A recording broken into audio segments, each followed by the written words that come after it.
नेपाल से जुड़ी breaking news ये है कि नेपाल के गृह मंत्री ने इस हिंसा के बाद इस्तीफा दे दिया है। गृह मंत्री रमेश लेखक ने इस हिंसा के बाद इस्तीफा दिया। 20 छात्र अब तक मारे गए हैं, वहीं 250 से ज्यादा जख्मी हुए हैं। नेपाल में अगले 3 दिनों में होने वाली परीक्षाओं को रद्द कर दिया गया है। पिछले सवा घंटे से नेपाल सरकार की कैबिनेट बैठक जारी है। इसी बीच ये खबर आई कि नेपाल के गृह मंत्री ने पद छोड़ दिया। इससे जुड़ी हर खबर से खबरदार करेंगे, लेकिन सबसे पहले आपको दिखाते हैं कि नेपाल जला किसकी वजह से। शी जिनपिंग से हाथ मिलाते ये नेपाल के प्रधानमंत्री केपी शर्मा ओली हैं।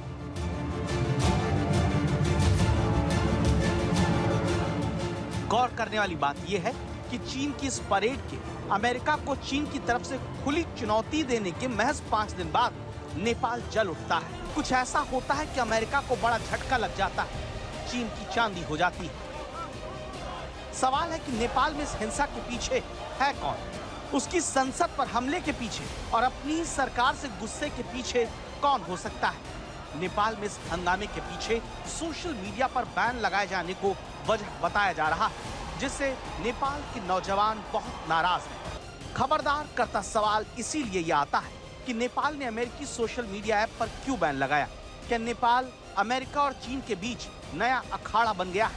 नेपाल में सोशल मीडिया बैन से चीन की चांदी कैसे हो गई? आखिर नेपाल में हो रहे इस प्रदर्शन में चीन का फायदा कैसे हो सकता है? इन सारे सवालों की वजह नेपाल में हो रही जेन जी की एक खूनी क्रांति है। जेन जी का मतलब 1995 के बाद पैदा हुए लोगों से है, जो अब 18 से 30 वर्ष के बीच के युवा हैं, जो इंटरनेट और टेक्नोलॉजी के साथ बड़े हुए हैं। ये वो डिजिटल नागरिक हैं जो दुनिया में क्या चल रहा है उससे खबरदार रहते हैं। ये प्रोटेस्ट करप्शन के लिए है। हम सब लोग अब जागरूक हो चुके हैं कि अब नहीं सह पाएगा। अब जो होगा अब युवा पुस्ता करेगा। हम लोग को ये बूढ़ा लोग नहीं चाहिए। अब जो देश चलाएगा वो युवा लोग चलाएगा। नेपाल में हुई इस हिंसा में दर्जन भर से ज्यादा नौजवानों की जान जा चुकी है। ये देखिए किस तरह से नेपाल के सुरक्षा बल अपने ही नौजवानों को गोली मार रहे हैं। छात्रों ने जब नेपाल की संसद का गेट तोड़कर अंदर दाखिल होने की कोशिश की तो सुरक्षा बलों की फायरिंग में छात्र अचानक गिरने लगे। नेपाल में अपनी ही सरकार के खिलाफ इतना गुस्सा दिखा कि ये नौजवान इस गोलीबारी के बीच भी पत्थरबाजी करते रहे। नेपाल में इस गुस्से की वजह केपी ओली सरकार का एक फैसला है, जिसके तहत उसने 26 प्रमुख सोशल मीडिया प्लेटफॉर्म पर प्रतिबंध लगा दिया। इनमें फेसबुक, यूट्यूब, इंस्टाग्राम और सोशल मीडिया एक्स शामिल है। नेपाल की सरकार का कहना है कि इन कंपनियों ने रजिस्ट्रेशन की प्रक्रिया पूरी नहीं की, इसलिए ये कदम उठाया गया। वहीं जेन जी यानी युवा इसके खिलाफ सड़क पर उतर आए और भ्रष्टाचार, रोजगार के मुद्दे उठाने लगे। गौर करने वाली बात यह कि फेसबुक, मेटा, ट्विटर जो अब एक्स कहलाता है, यूट्यूब और लिंक्डइन जैसी अमेरिकी कंपनियां जहां नेपाल में निशाने पर हैं, वहीं चीन की टिकटॉक बहुत धड़ल्ले से चल रही है, जो नेपाल सरकार के फैसले के बाद सोशल मीडिया का इकलौता प्लेटफॉर्म बचा है। चीन के टिकटॉक पर नेपाल की वामपंथी सरकार अपने हिसाब से देश में हो रहे प्रदर्शन को कंट्रोल कर सकती है। सबसे बड़ी बात यह है कि नेपाल में जितनी अशांति होगी, केपी ओली सरकार उस पर उतनी ही ज्यादा निर्भर हो जाएगी। इसी साल की शुरुआत में नेपाल में राजशाही की बहाली को लेकर प्रदर्शन हुए थे। तब भी इसी तरह से हंगामा हुआ था, नौजवान सड़कों पर निकले थे। तब सोशल मीडिया ने इस प्रदर्शन को बड़ा बनाने में मदद की थी। इसी के बाद माना जा रहा है कि रजिस्ट्रेशन के नाम पर नेपाल सरकार ने इसी के बाद फेसबुक, यूट्यूब, इंस्टाग्राम और एक्स पर रजिस्ट्रेशन के लिए दबाव बढ़ाया और जब इन कंपनियों ने ऐसा नहीं किया तो बैन लगा दिया गया। नेपाल में राजशाही 240 सालों बाद 2008 में खत्म हुई थी। इसके बाद संघीय लोकतांत्रिक गणराज्य की स्थापना की गई। इस बदलाव के पीछे माओवादी विद्रोह को खत्म करने और लोकतंत्र की स्थापना का मकसद था। तब से नेपाल में बहुत टिकाऊ सरकारें नहीं रही और काफी उठापटक दिखती रही। पिछले 17 साल में 11 सरकारें आई और गईं। इस दौरान चीन का प्रभाव भी बढ़ता गया। इसी से परेशान होकर जनता ने राजशाही की दोबारा मांग की, जिसके भारत से करीबी रिश्ते रहे। अब सवाल है, क्या इसी जनभावना को दबाने और कंट्रोल करने के लिए नेपाल में सोशल मीडिया को बैन किया गया है?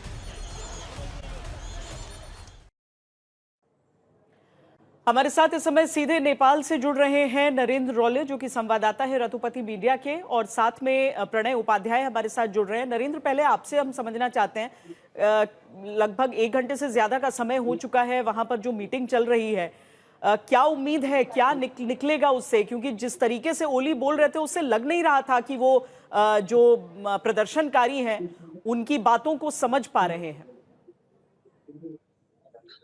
Thank you so much. Government का जो मीटिंग है, मंत्री परिषद का मीटिंग अभी तक जारी है। यहाँ का जो गृह मंत्री थे रमेश लेखक, उन्होंने राजीनामा किया। मंत्री परिषद का कैबिनेट बैठक अभी तक जारी है। कैबिनेट का कुछ डिसीजन नहीं आया। स्टिल नाउ कैबिनेट का जो मीटिंग था वो जारी है। आज स्टिल नाउ जो नेपाल का जो गृह मंत्री था रमेश लेखक, उन्होंने रिजाइन किया। गवर्नमेंट का जो कैबिनेट का बैठक है वो जारी रहा है। नरेंद्र, ये बताइए कि इस टाइम क्या सिचुएशन है वहां पे? मतलब कर्फ्यू तो दिन से ही लगा दिया था, अब कंट्रोल हुआ है? सिचुएशन बहुत यहाँ का सिचुएशन बहुत खराब है। काठमाडौँ में 90 पीपल, 19 पीपल की जान गुमाया। 19 people were killed. More than nearly 400 people injured हुआ था। 19 पीपल काठमाडौँ में वो मर गया। अच्छा, अभी कर्फ्यू जारी है यहाँ पर। हाँ, कर्फ्यू जारी है। सेना परिचालन कर्फ्यू स्टिल जारी है यहाँ पर। ठीक है। यहाँ के हाल अवस्था, नेपाल की सेना वहां पर सिचुएशन को कंट्रोल में करने की कोशिश कर रही है। लेकिन प्रणय, जब वहां के प्रधानमंत्री बोल रहे थे तो उनकी बातों में ऐसा लगा नहीं कि वो समझ रहे हैं कि प्रदर्शनकारियों के जो मुद्दे हैं वो जरा सा भी इंपॉर्टेंट हैं। बहुत डिसमिसिव दिखे जेनजी के बारे में बात करते हुए। देखिए, शायद यही उनकी चूक है। केपी शर्मा ओली को इसके संकेत पहले से मिल रहे थे। 4 दिन पहले जब इसके ऊपर प्रतिबंध लगाया गया था, उसके बाद से विरोध के सुर उठने लगे थे, श्वेता। लेकिन यही नजर आता है, जो कुछ काठमांडू में हुआ या विराटनगर में या वीरगंज के अंदर, नेपालगंज में, पोखरा में, अलग अलग शहरों के अंदर ये विरोध प्रदर्शन हो रहा है।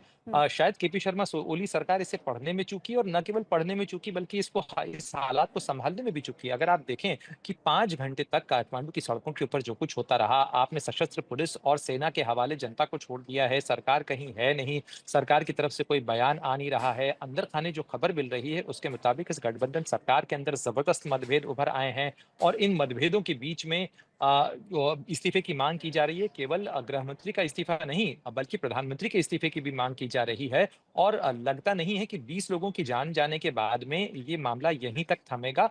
अब ये देखना होगा कि क्या ये विरोध प्रदर्शन का सिलसिला केपी शर्मा ओली की कुर्सी लेता है, या वो इसके अंदर कोई मध्य मार्ग का रास्ता निकालते हैं। जिस तरीके की भाषा का आपने उल्लेख किया, अभी तो उनकी भाषा के अंदर कोई रिकंसिलिएटरी या सुलह के सुर सुनाई नहीं दे रहे हैं। लेकिन अब जनता से वो किस तरीके का संवाद करते हैं और लोगों को किस तरीके से मनाते हैं, क्योंकि अब नाराजगी केवल सोशल मीडिया प्लेटफॉर्म्स के ऊपर लगी पाबंदी की नहीं है, श्वेता। अब नाराजगी लोगों पर चलाई गई गोली की भी है, और जिन लोगों की मौत हुई है उनको लेकर भी है।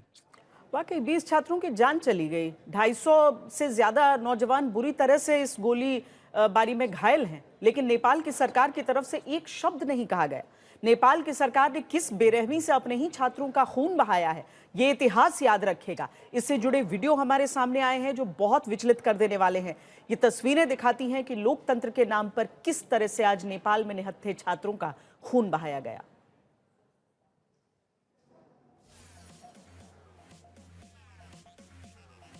ये ड्रोन विजुअल के जरिए आप उस पूरे सैलाब को समझ सकते हैं। वो जन सैलाब जो उमड़ा, ये 18 से 30 साल, 30 मतलब 30 भी ज्यादा हम कह रहे हैं, 18 साल के आसपास आप समझिए कि उन नौजवानों की उम्र है जो सड़क पर उतरे हैं। ये तस्वीरें हम ब्लर कर रहे हैं क्योंकि ये बहुत ज्यादा आपको विचलित कर सकती हैं।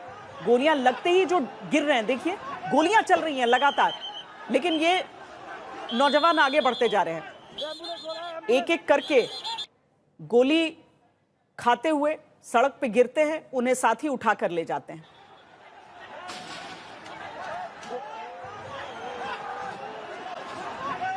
नेपाल में सोशल मीडिया बैन के खिलाफ शुरू हुआ यह विरोध नेपाल में बढ़ते भ्रष्टाचार और अव्यवस्था के खिलाफ रोष का नतीजा है।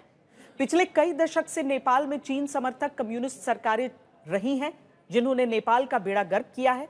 नेपाल के कर्ज प्रबंधन कार्यालय के अनुसार पिछले साल के जुलाई में सार्वजनिक कर्ज 24.034 लाख करोड़ था, जो फरवरी तक बढ़कर 26.01 लाख करोड़ रुपए हो गया। नेपाल में सरकारी कर्ज बढ़कर देश के जीडीपी का 45.77% है। एक दशक पहले तक यह आंकड़ा जीडीपी का 22% था। वहीं कुल कर्ज में विदेशी कर्ज 50.87% है, घरेलू कर्ज 49.13% है। इससे पहले नेपाल में राजशाही की मांग को लेकर नौजवान सड़कों पर उतरे थे। चीन समर्थक वामपंथी सरकारों के खिलाफ पिछली बार जबरदस्त गुस्सा दिखा था। आज की जिस तरह के पोस्टर फाड़ा गया, उससे साफ है कि नेपाल की जनता चीन की दखलंदाजी और वामपंथी सरकार की है। सबसे बड़ी बात यह कि पिछली बार राजशाही की मांग के दौरान उत्तर प्रदेश के मुख्यमंत्री योगी आदित्यनाथ के पोस्टर भी लहराए गए थे। इस रैली में हिंदू राष्ट्र की मांग करने वाले लोगों ने पूर्व राजा ज्ञानेंद्र शाह के साथ योगी आदित्यनाथ के भी पोस्टर लगाए थे।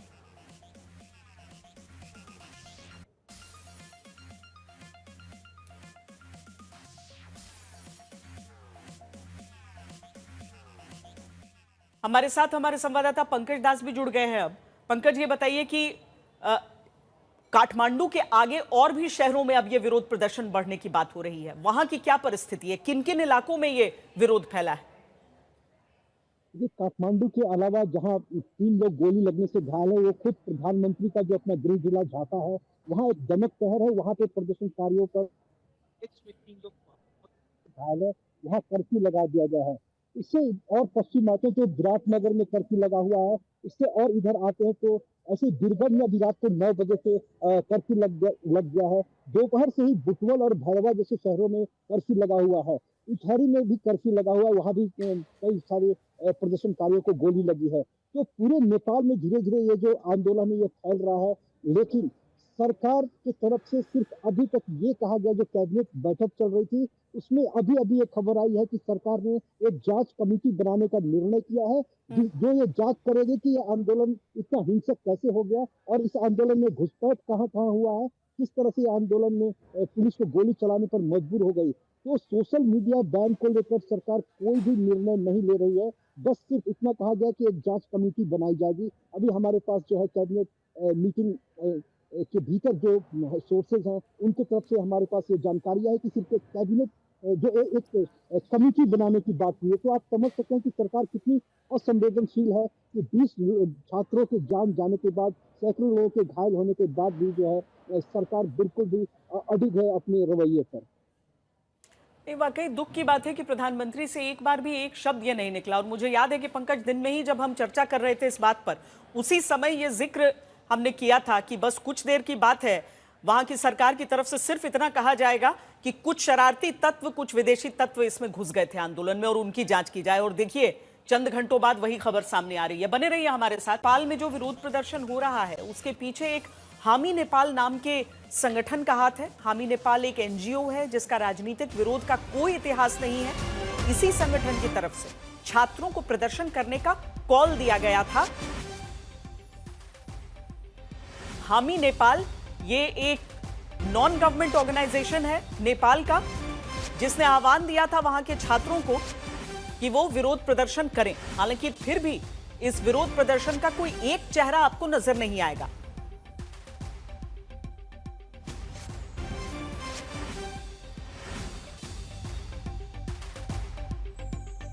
नेपाल में जो विरोध प्रदर्शन हुआ उसके पीछे हामी नेपाल नाम का यह संगठन एक एनजीओ है जो मानवीय सहायता का काम करता है। हामी नेपाल साल 2015 में बना। इसके सदस्य अक्सर बाढ़ और भूकंप के बाद बचाव काम करते हैं, जैसे खाना बांटना और बाकी राहत कार्य। सबसे बड़ी बात, इस संगठन का राजनीतिक विरोध प्रदर्शन आयोजित करने का कोई इतिहास नहीं है। लेकिन कुछ दिन पहले हामी नेपाल ने भ्रष्टाचार विरोधी प्रदर्शनों में शामिल होने के लिए ऑनलाइन आह्वान करना शुरू किया। आज के विरोध प्रदर्शन में शामिल होने का आह्वान हामी नेपाल ने अपने डिस्कॉर्ड चैनलों पर किया। प्रदर्शनकारी इंस्टाग्राम और डिस्कॉर्ड जैसे प्रतिबंधित ऐप्स तक पहुंचने के लिए प्रतिबंधों को दरकिनार करने के लिए वीपीएन का इस्तेमाल कर रहे हैं। हामी नेपाल संगठन ने पिछले हफ्ते यूथ अगेंस्ट करप्शन नाम के एक अभियान की शुरुआत भी की थी।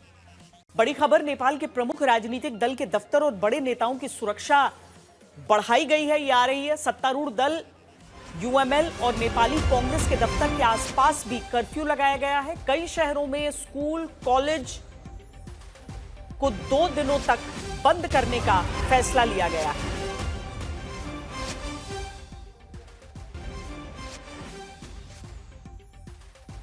मीटिंग के बाद होम मिनिस्टर बोलेंगे नेपाल सरकार इस मामले में चुप्पी साधी हुई है और जो मौत होने वाले की जो परिवार है, मेरे साथ मेरे एक दोस्त ने उनके साथ बातचीत की थी। अब वो लोग भी कह रहे हैं कि अब ये हम लोग हमारे बच्चे मारे गए हैं, नेपाल सरकार की ओर से हम कोई भी कंपनसेशन नहीं लेंगे, इसके कंपनसेशन एक ही है जो नेता के साथ होना चाहिए। इस तरह की बातें हो रही है और जो अपोजिट लीडर्स ने तो सरकार को डाउन करने के लिए बोला है और अंतरिम सरकार ये जो आंदोलनरत युवाओं के साथ उनको भी सहभागी। और अब खबर हमारे देश की। कल का दिन बहुत अहम होने वाला है। वजह यह है कि अब से करीब 24 घंटे के बाद यह साफ हो जाएगा कि देश का अगला उपराष्ट्रपति कौन होगा। एनडीए की तरफ से सीपी राधाकृष्णन जीतेंगे या फिर इंडिया गठबंधन की तरफ से बी सुदर्शन रेड्डी। कल सुबह 10 बजे से लेकर शाम 5 बजे तक वोटिंग होगी और 6 बजे से वोटों की गिनती शुरू हो जाएगी। कल शाम ही परिणाम आ जाएगा। संसद में अभी का नंबर गेम हम आपको बताते हैं। कल होने वाले चुनाव में अभी रात 8 बजे तक की जानकारी के अनुसार लोकसभा में 542 सांसद, क्योंकि बशीरहाट लोकसभा सीट खाली है, और राज्यसभा के 228 सांसद वोट करेंगे क्योंकि जम्मू कश्मीर में 4, झारखंड पंजाब में 1-1 सीट रिक्त है और नवीन पटनायक की बीजेडी और तेलंगाना में केसीआर की बीआरएस की कुल 11 सांसदों ने वोटिंग से दूर रहने का फैसला किया है। यानी उपराष्ट्रपति के चुनाव में मंगलवार को कुल वोटर 770 रह जाएंगे। ऐसे में बहुमत का आंकड़ा 386 होगा। अब इस आधार पर देखें तो एनडीए के पास कुल 422 सांसद हैं, जिनमें लोकसभा के 293, राज्यसभा के 129, इनमें 7 मनोनीत को भी जोड़ा है। वाईएसआर कांग्रेस के 11 सांसद एनडीए को समर्थन करेंगे। यानी फिलहाल ये संख्या 433 सांसदों की है। यानी चुनाव जीतने के लिए जरूरी 386 से कहीं ज्यादा। जबकि इंडिया गठबंधन के कुल सांसद 321 हैं। इनमें लोकसभा के 235, जिनमें 2 निर्दलीय मिलाकर हैं, राज्यसभा 86, यहां भी 2 निर्दलीय मिलाकर। इस आधार पर कहा जा सकता है कि कल कम से कम एनडीए की जीत का अंतर 112 से ज्यादा हो सकता है। लेकिन फिर भी दोनों तरफ से आज दिन भर अपने हर सांसद को वोट डालने की तैयारी करने से लेकर एकजुट रखने की कोशिश होती रही, क्योंकि उपराष्ट्रपति चुनाव में जहां लोकसभा और राज्यसभा के सांसद वोट डालते हैं, वहां व्हिप जारी नहीं होता और गुप्त मतदान होता है। जहां विपक्ष कह रहा है कि अंतरात्मा के नाम पर देखिएगा बहुत कुछ हो सकता है।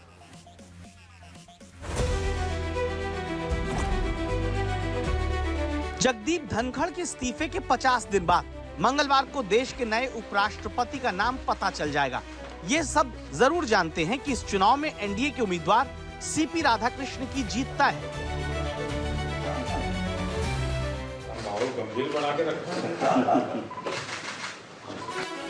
जीत इसलिए तय है क्योंकि अब तक की जानकारी के मुताबिक एनडीए के पास जीत के लिए जरूरी नंबर से 43 सांसद ज्यादा है, जबकि इंडिया गठबंधन के पास जीत के लिए जरूरी 386 सांसद से 65 सांसद कम है। यानी अन्य सांसद भी अगर कुछ गेम पलटना चाहें तो पलट नहीं सकते।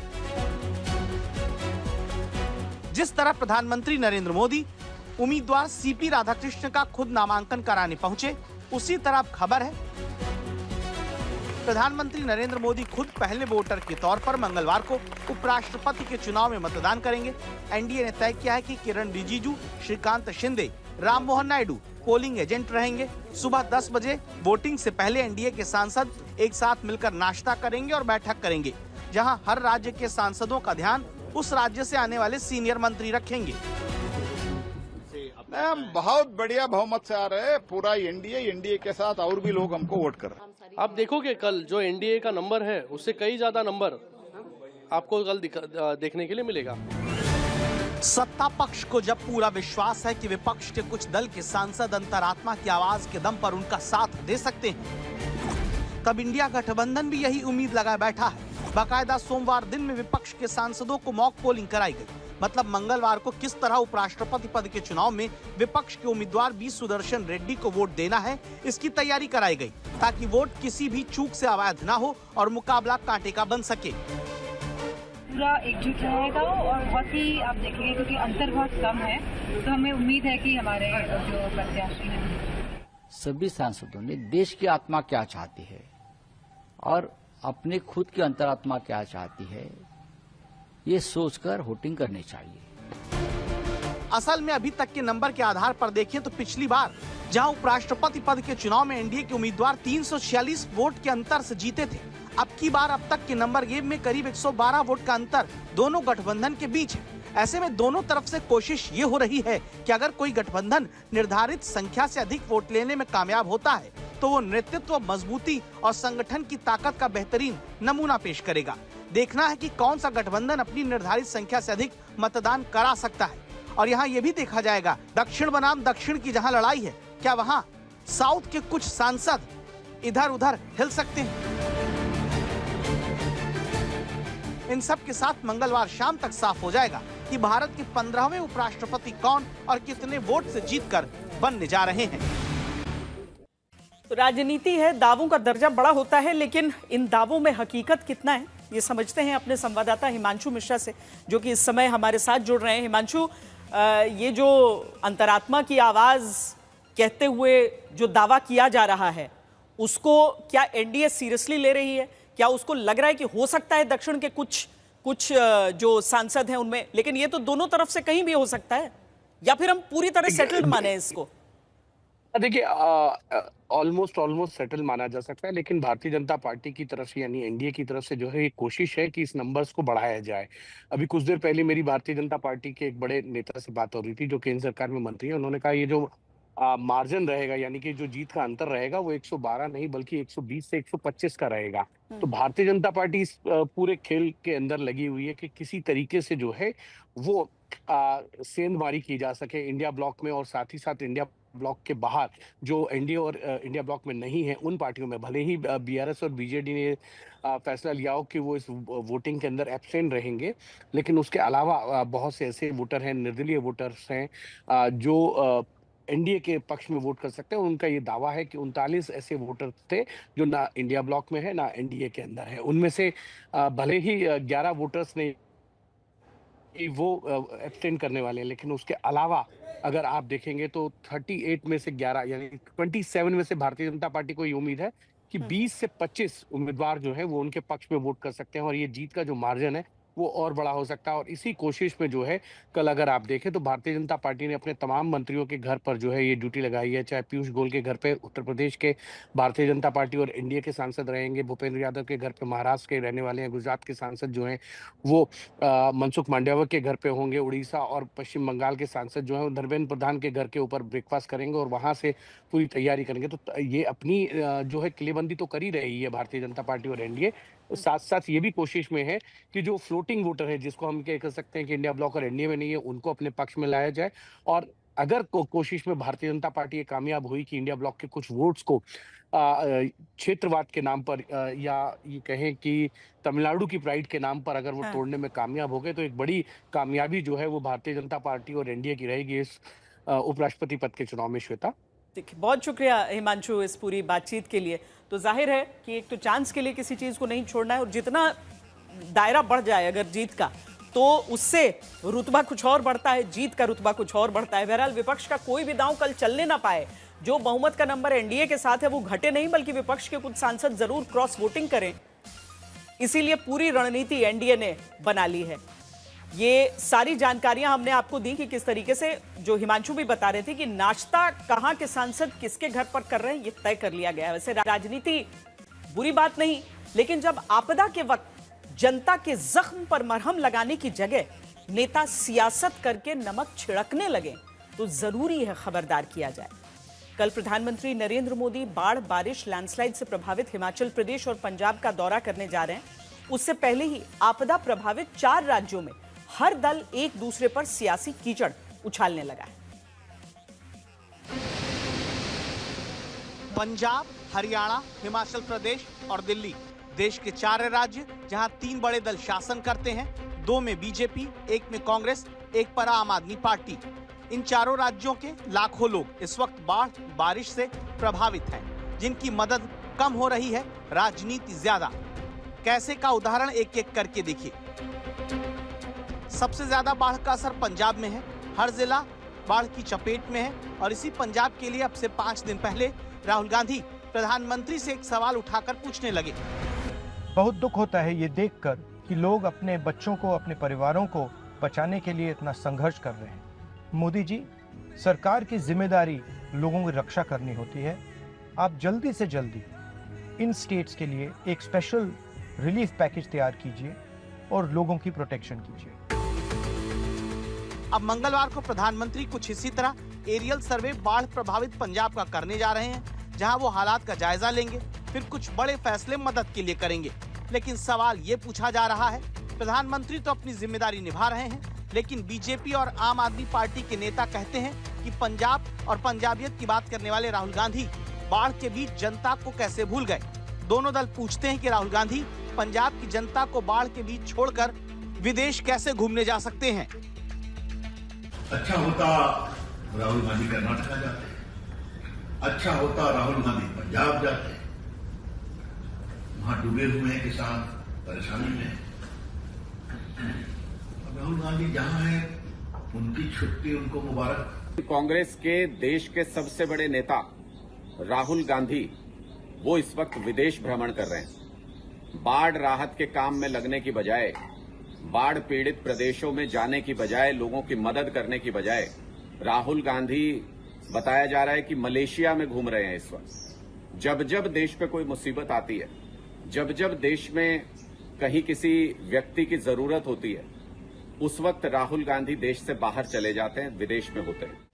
पंजाब की जनता के दर्द पर मिलकर मरहम लगाने की जगह राजनीति तू मैं की चल रही है। और तब हरियाणा भी बाढ़ से प्रभावित हुआ तो कांग्रेस पूछती है, प्रधानमंत्री केवल पंजाब और हिमाचल का दौरा क्यों कर रहे हैं। मैं ये सवाल पूछता हूं देश के प्रधानमंत्री मोदी जी से, क्या हरियाणा हिंदुस्तान के नक्शे पर नहीं? क्या हरियाणा के लोगों का यही कसूर है कि उन्होंने भाजपा की वोट डाल दी थी, उनकी सरकार बनाई थी? आप 15,000 फुट से मुआयना करेंगे पर आपको हरियाणा में मुआयना करने का टाइम भी नहीं। इससे बड़ा दुर्भाग्य क्या हो सकता है? चुल्लू भर पानी में डूबकर मर जाना चाहिए भाजपा के नेताओं को। अगर वो प्रधानमंत्री को मुआयने तक के लिए नहीं ला सकते तो मुआवजा कब दिलवाएंगे? यही हाल दिल्ली का है, जहां पहले बारिश में हाल बेहाल होने पर सवाल केजरीवाल सरकार से पूछा जाता था और बीजेपी कहती थी हम आ जाएंगे तो ये हो जाएगा, वो हो जाएगा। वहां केजरीवाल की पार्टी पूछती है कि दिल्ली को 4 इंजन मिलकर भी काहे डूबने से बचा नहीं पाते। भारतीय जनता पार्टी, मोदी जी की पार्टी ने दिल्ली का कबाड़ा कर दिया 6 महीने के अंदर। बिजली की कटौती होने लगी वहां, स्कूलों की फीस बढ़ गई वहां, बारिश में नाले बन जाते हैं दिल्ली की सड़कें। अभी बाढ़ की सिचुएशन में आप देख लीजिए, कहीं सरकार का आता पता नहीं है। तो अब तो भैया 4 इंजन की तुम्हारी सरकार हो गई। केंद्र में तुम बैठे हो, एमसीडी में तुम बैठे हो, राज्य में तुम बैठे हो, एलजी तुम्हारा है, सब कुछ तुम्हारे पास है, फिर भी तुम दिल्ली को कंट्रोल नहीं कर पा रहे हो क्योंकि नीयत नहीं है। इस राजनीति में 4 राज्यों का आम आदमी बाढ़ में इंतजार कर रहा है हर तरह की सरकारी मदद का, क्योंकि मदद से ज्यादा या तो मदद का प्रचार अपने अपने नेताओं की तस्वीर लगाकर हर जगह किया जा रहा है या फिर एक दूसरे पर कीचड़ उछाला जा रहा है। आपने देखा होगा कि बाढ़ जब आती है तो मदद के नाम पर जो पैकेट भेजे जाते हैं उस पर हर दल के लोग अपने नेता की तस्वीर चिपकाना नहीं भूलते, ताकि याद दिला दें कि मदद किसने की। बाढ़ में श्रेय लूटने वाली इसी राजनीति के बीच एक तस्वीर देखना जरूरी है। ये बिहार के कटिहार का वो वीडियो है जो कहता है कि सत्ता पक्ष हो या विपक्ष हो, नेताओं की संवेदनशीलता और समझदारी में ज्यादा फर्क नहीं होता। जहां कांग्रेस से कटिहार के सांसद तारिक अनवर मानो हेलीकॉप्टर से दौरा नहीं कर पाए तो गोदी में चढ़कर बाढ़ प्रभावित एरिया देखने लगे। सांसद ने पहले तो ट्रैक्टर में चढ़कर सुदूर इलाके तक दौरा किया, लेकिन जब बाढ़ प्रभावित क्षेत्र में जमीन पर चलने की बात आई तो लोगों के कंधे पर सवार होकर चल दिए। स्थानीय नेता इस पर सफाई देने लगे कि सांसद जी की तबीयत खराब हो गई थी, इसीलिए ऐसा किया। वैसे यह दलील बहुतों के गले नहीं उतरती। जिस तरह से सांसद को जनता पर डिपेंडेंट होकर जनता के कंधों पर बोझ बनकर चलना पड़ रहा है, उससे ही कटिहार की जनता और बिहार की जनता इस बात को बखूबी समझ पा रही होगी कि महागठबंधन के सांसदों को जहां जिताया है वो असल में सचमुच जनता पर इसी तरह से बोझ बने हुए हैं। जल्दी ही जनता को इस बोझ को उतारने की जरूरत है। अब तारिक साहब चूंकि कोई बुजुर्ग प्यार से उनको कंधों पर ले लिया, बिहार में तो आज भी 60 वर्ष 65 वर्ष के बुजुर्ग पहलवान हैं, और ये उनकी हिम्मत देखिए ना कि बाढ़ में तारिक साहब पानी में हैं, एक बुजुर्गों के कंधों पर जा रहे हैं, देख रहे हैं, तो वो अपने दायित्वों का कर्तव्यों का निर्वहन कर रहे हैं। सरकार यदि नौ नहीं दे रही है और सरकार व्यवस्था नहीं कर रही है और सरकार आम आदमी को जब एमपी को जाने की व्यवस्था नहीं कर रही है तो आम लोगों की क्या हाल होगी। तो सरकार की आलोचना नहीं कर रहे हैं आप लोग। और अब खबरदार उस सियासत से जहां किसान वोट के लिए याद किया जाता है, लेकिन वही किसान जब मदद मांगता है तो अपमानित किया जाता है। आरोप कांग्रेस अध्यक्ष मल्लिकार्जुन खड़गे पर लगा है।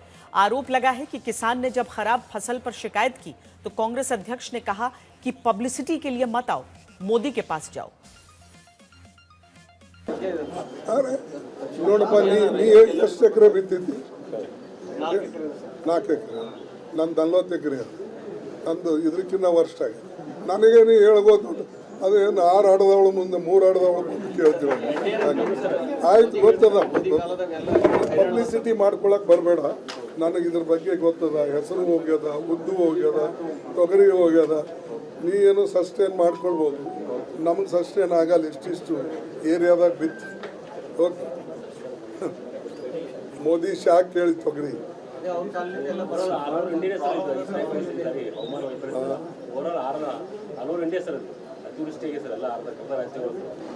ಎಲ್ಲ ಫ್ಲಡ್ ಅದು ಇದು ಎಲ್ಲ।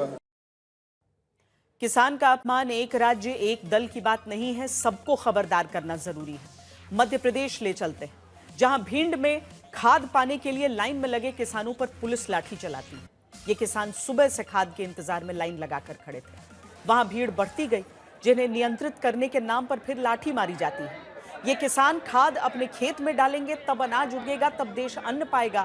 लेकिन कृषि मंत्री के ही राज्य में भिंड में अगर किसान की पीठ पर खाद मांगने पर पुलिस की लाठी चलती है तो सरकार देखे कि इस क्रूर कार्रवाई करने वालों पर एक्शन लिया जाए।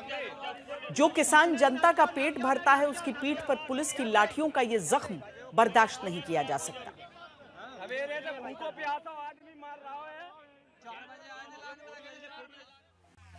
अब बात डोनाल्ड ट्रंप की, जिनके सुर एक बार फिर बदलते दिख रहे हैं। डोनाल्ड ट्रंप ने 2 दिन पहले भारत को लेकर अपना रुख नरम किया था, लेकिन अब वो रूस पर प्रतिबंध लगाकर भारत को नुकसान पहुंचाने वाले कदम उठा सकते हैं। डोनाल्ड ट्रंप की नीतियों से अमेरिका को बहुत नुकसान हो रहा है। टैरिफ से अमेरिका मंदी की कगार पर आ पहुंचा है, लोगों को रोजगार नहीं मिल रहा। वहीं यूक्रेन युद्ध भड़कता जा रहा है। पड़ोसी देश वेनेजुएला से भी ट्रंप रिश्ते खराब करने पर आमादा है। इस तरह ट्रंप के 8 महीने के कार्यकाल में उन्हें न माया मिली न सम्मान। भारत को दोस्त बताने वाले ट्रंप एक बार फिर पलट गए। एक तरफ उन्होंने प्रधानमंत्री नरेंद्र मोदी की तारीफ की और दोस्ती जताई, वहीं दूसरी तरफ रूसी तेल खरीदने वाले देशों पर सेकेंडरी टैरिफ लगाने की धमकी दी, जिसका सीधा असर भारत पर होगा। डोनाल्ड ट्रंप समझ गए हैं कि भारत दबाव में आने वाला नहीं है, इसीलिए अब उन्होंने रूस पर दबाव बढ़ाने का फैसला किया, जो यूक्रेन पर पूरी ताकत से हमले कर रहा है। 7 सितंबर की सुबह पूरे यूक्रेन के लिए एक नई दहशत लेकर आई। इस बार रूस ने यूक्रेन के कई शहरों के अलावा कीव को सबसे बड़ा निशाना बनाया। रूस ने कीव की उस इमारत पर हमला किया जहां से सरकार चलती है, जहां राष्ट्रपति जेलेंस्की और यूक्रेन के प्रधानमंत्री के अलावा तमाम मंत्री भी बैठते हैं। रूसी हमले के बाद खुद यूक्रेन की प्रधानमंत्री ने कीव के सचिवालय में मची तबाही को दिखाया और सारे साझेदारों से रूस के खिलाफ पाबंदी सख्त करने की अपील की। दूसरी तरफ पुतिन के हमले का इशारा साफ था कि जेलेंस्की को पश्चिमी देश बचा नहीं सकते। अगर उन्हें इन हमलों से बचना है तो वो रूस से बात करें और उन शर्तों पर गौर करें जिनसे 3.5 साल से छिड़ी ये जंग रुक जाए। मगर इन हमलों के बाद एक बार फिर जेलेंस्की ने पश्चिमी देशों से मदद मांगी है। यही नहीं, अमेरिका ने रूस को बर्बाद करने की धमकी दे दी है। अमेरिका के वित्त मंत्री स्कॉट बेसेंट ने रूस की अर्थव्यवस्था को तबाह करने की धमकी दी है। सुनिए कैसे वो रूस से तेल खरीदने वाले देशों पर सेकेंडरी सैंक्शन लगाकर पुतिन को बातचीत के लिए मजबूर करने का फॉर्मूला सुझा रहे हैं। डोनाल्ड ट्रंप का रुख भले ही भारत को लेकर नरम हुआ हो, लेकिन रूस पर लगने वाले प्रतिबंधों का सीधा असर भारत पर भी होगा जो उससे तेल ले रहा है। हालांकि डोनाल्ड ट्रंप ने यह साफ नहीं किया कि ये कब होगा। वो चीन पर भी खामोश हैं, जबकि वो भारत से ज्यादा रूस से तेल खरीदता है। चीन के सामने ट्रंप की मजबूरी का सबको पता है, लेकिन वो यूक्रेन पर ताबड़तोड़ हमले कर रहे पुतिन को कितना झुका पाएंगे, ये अपने आप में बड़ा सवाल है। जिन्होंने रविवार को कीव पर 598 ड्रोन और 31 मिसाइल से हमला किया। रूस यूक्रेन युद्ध को बंद करवाने का ट्रंप ने वादा तो कर दिया, लेकिन अब उन्हें समझ नहीं आ रहा कि ये काम कैसे किया जाए। वहीं यूक्रेन जहां रूसी तेल के कुओं पर ड्रोन हमला कर रहा है, तो बदले में रूस ने कीव के साथ अन्य शहरों जैसे ओडेसा, खार्किव, डिनिप्रो, ज़पोरिज़िया और क्रीवी रीह को निशाना बनाया। युद्ध रुकवाने में नाकाम ट्रंप सिर्फ खोखले बयान जारी कर रहे हैं। अब ट्रंप के मंत्री रूस की अर्थव्यवस्था को धराशायी करने के सपने देख रहे हैं। वो भी यूरोप को रूसी तेल और गैस खरीदने से रोककर, जबकि हकीकत यही है कि यूरोप इस समय पूरी तरह रूसी तेल पर निर्भर है और ये तेल भारत के जरिए यूरोप पहुंच रहा है। चूंकि भारत पर 50% टैरिफ लगने के बावजूद रूस के हमले कम होने के बजाय और बढ़ गए हैं, लिहाजा खीज में अमेरिकी मंत्री रूस को बर्बाद करने के बयान दे रहे हैं। और बाढ़ की खबर। बाढ़ अब उत्तर प्रदेश के जिलों में बढ़ रही है, वो जिले जो गंगा या यमुना के किनारे बसे हैं।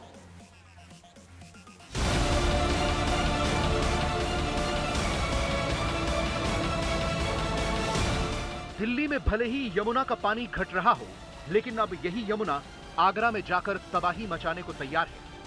आगरा में यमुना का पानी ताजमहल की दीवारों को छू रहा है। आसपास की कॉलोनियां तो डूब ही गई हैं। लोग घरों में ताले लगाकर चले गए हैं। आगरा में यमुना खतरे के निशान से ऊपर बह रही है। आसपास की कॉलोनियों में पानी भर चुका है। खतरा अब ताजमहल को भी महसूस हो रहा है, क्योंकि यमुना की बड़ी बड़ी लहरें ताजमहल की दीवार से टकरा रही हैं और यह स्तर लगातार बढ़ रहा है।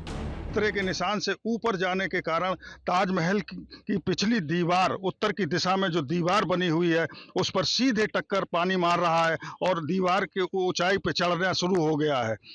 ताजमहल के ठीक बराबर में दशहरा घाट है। दशहरा घाट पूरी तरीके से डूब गया है और डूबने के बाद यमुना का पानी ताजमहल के परिसर से टकराता हुआ मुसाफिर खाने तक की दीवार तक पहुंच गया है। उत्तर प्रदेश में गंगा और यमुना के किनारे बसे शहर और कस्बे इस वक्त बाढ़ की चपेट में हैं और प्रयागराज में तो केस बिल्कुल अनोखा है। यहां इसी सीजन में 5 बार बाढ़ आ चुकी है।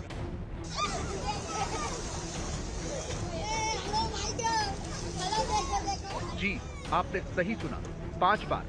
सोचिए उन लोगों का क्या हाल होगा जिनके घर 5 बार इस बाढ़ की चपेट में आ चुके हैं। बाढ़ आती है, उतरती है, स्थिति सामान्य भी नहीं हो पाती और फिर से बाढ़ आ जाती है। प्रयागराज में यही हो रहा है।